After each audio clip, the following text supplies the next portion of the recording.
My name's Paxson. I'm from Boerne, Texas, and I race dwarf cars. The 15 is Paxson, your winner last time out. It is all but over right now as Paxson out in front, the green 15 machine.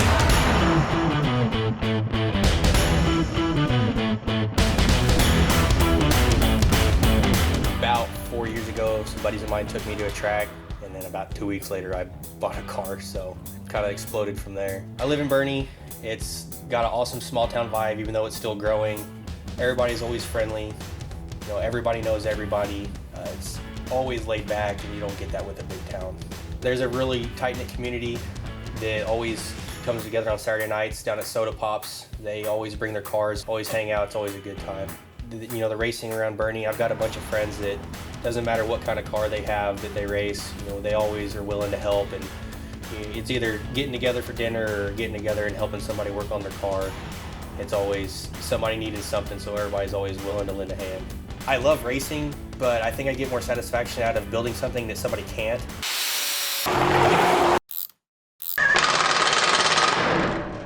Where I strive on some of my stuff is the quality of the product that I put out.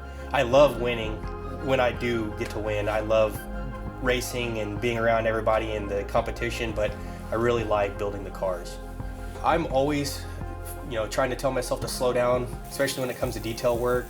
If you rush, you're gonna have a bad product. Welding takes time and a lot of preparation, and I've really had to teach myself how to slow down in that whole process to get a good product on the outcome side. In October, we had a big race. I ended up having a wreck and rolled the car about 7 times.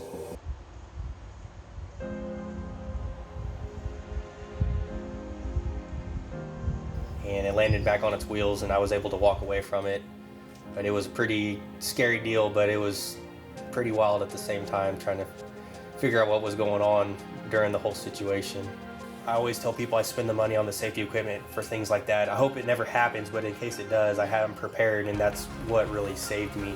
After 4 seasons of racing, I finally got this piece of hardware.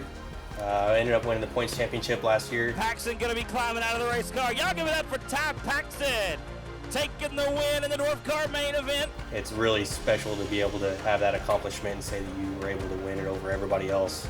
You just got to run your own race. I totally understand that. Yeah, pretty much. I mean, you just got to try and get what you can get and stay out away from everybody and run your own things. So speed's a big aspect in everything I do in life, from racing to working to the tools I use, the computer, the internet. I really need everything to be fast to be able to get my stuff done as efficiently as I can. Green flag is back out. 18 down, 2 laps to go. Paxson leads the field down into turn number 1. Dylan Budnick gets a good run off the outside. Brandon